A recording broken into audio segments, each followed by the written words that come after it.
सीतामढ़ी।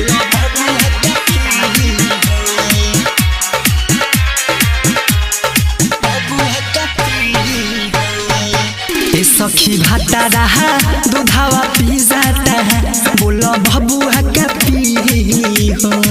ए सखी दूधावा भाता रा पी जाता है, बोलो बबुआ का पी हो।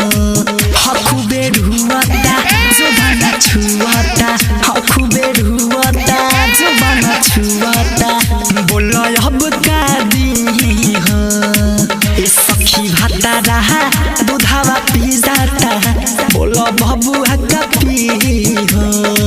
ए सखी दूधावा भाता रा पी जाता है, बोलो बबुआ का पी हो।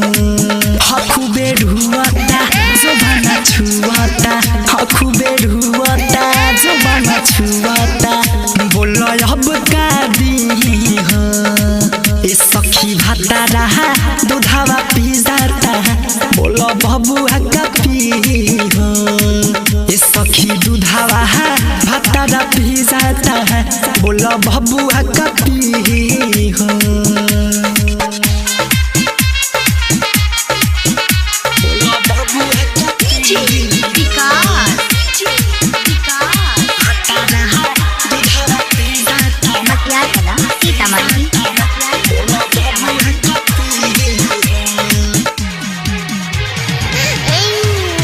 सखी घरवे भिनु सरवेले रहेला लागल हो।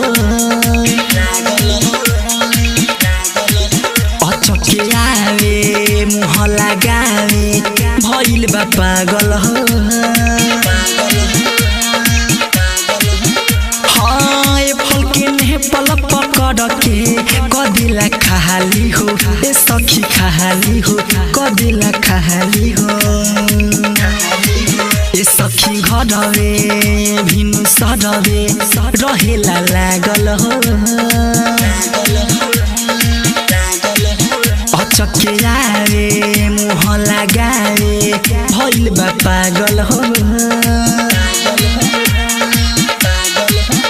हाँ फल के ने पल पकड़ के कदिला खाली हो, कदिला खाली हो। हाँ दूध खाली हो। बबुआ चिलाला ना एकरा बुझाला उ कैसे के जी हो। ए सखी भाता रहा दूधावा पी जाता है, बोलो बबुआ का पी हो। ए सखी दूधावा भाता रा पी जाता है, बोलो बबुआ का पी हो।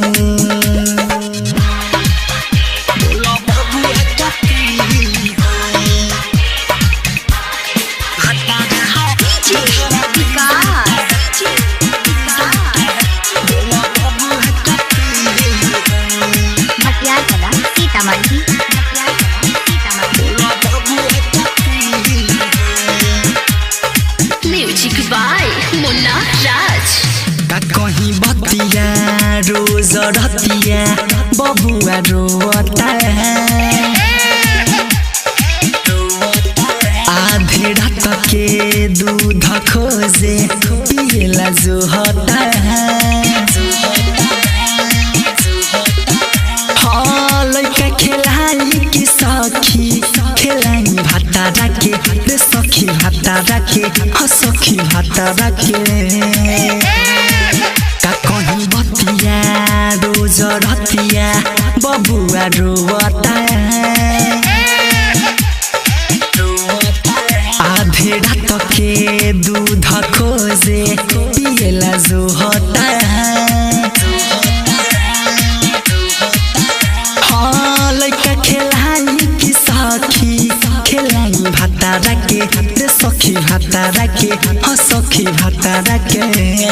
धड़कन धनंजय संजीत अरविंद के पप्पू के मुँह से ही हो। ए सखी भाता रहा दूधावा पी जाता है, बोलो बबुआ का पी हो। ए सखी दूधावा भाता रा पी जाता है, बोलो बबुआ का पी हो। राज स्टूडियो स्टेशन रोड सुगौली।